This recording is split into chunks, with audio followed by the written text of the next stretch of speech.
On a cold winter's day, a remote gas station stands in a snow-covered wasteland. Its old neon light flickers weakly in the night, as if it were the only sign of life in this silent world. The owner of the gas station was a quiet, middle-aged man people called Tom.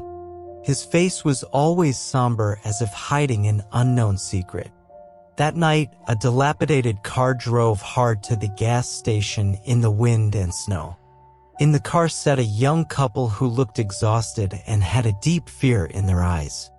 The car stopped in front of the gas station and Tom stepped out to greet them, his eyes revealing a hint of imperceptible excitement. The couple eagerly asked, "Is there any place to stay around here, please?"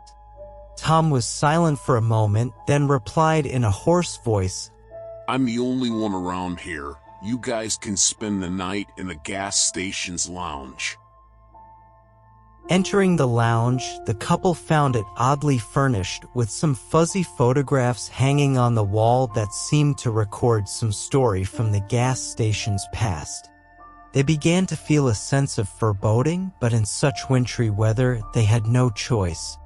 The night deepened, its darkness seeming to seep through the cracks of the gas station as the storm outside grew into a furious symphony.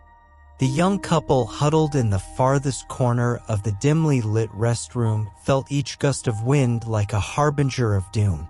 The snow, swirling in ghostly patterns outside the window, seemed alive with sinister intent. Suddenly, a sound alien yet achingly familiar rose above the howling wind. It was a chorus of cries and moans, so laden with sorrow and pain that it seemed to claw at the very walls of the gas station. It was as if the storm itself were weeping, lamenting souls lost in its icy embrace. The man, his heart pounding against his ribcage, mustered the courage to approach the door. His hand trembled as he reached for the handle, the cold metal feeling like the touch of death itself. Slowly, he peeled the door open, the wind immediately seizing the opportunity to invade the room with its icy fingers. What he saw in the feeble glow of the gas station's flickering lights was a tableau of horror. Several indistinct figures roamed the snow-covered ground, their movements erratic, as if they were marionettes controlled by a mad puppeteer. Their faces, they were twisted in agony, their eyes hollow, echoing the emptiness of the void.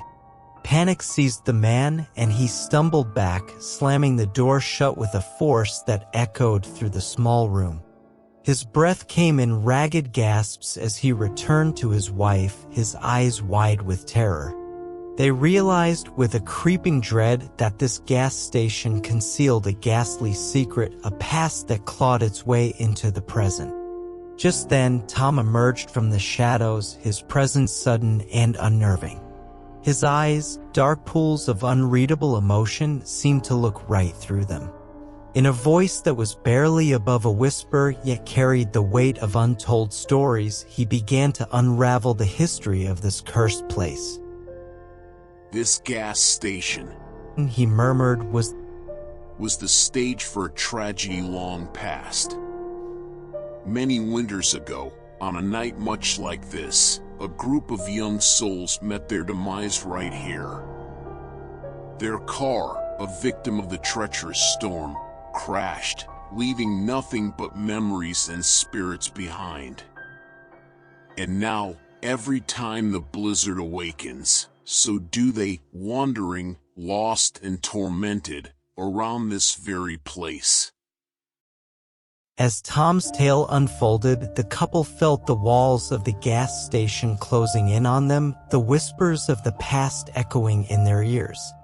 They knew they had to escape, but the realization that their car was trapped in the snow turned their blood to ice. Outside, the cries grew louder, more desperate. The wandering souls, it seemed, were drawing nearer, beckoning the living to join them in their eternal, frostbitten wanderings. In the heart of that cold, stormy night, the gas station had become a prison, and the couple its unwilling inmates with only the howling wind as their companion in terror. The couple's fear reaches a fever pitch as they listen to this story. They had to find a way to escape. But just then, the voices outside grew louder and louder, and the wandering spirits seemed to be approaching. On this cold night, the gas station becomes a prison of terror, and the couple becomes prey trapped within it. They must find a way to escape before dawn, or they will be trapped in this haunted gas station forever.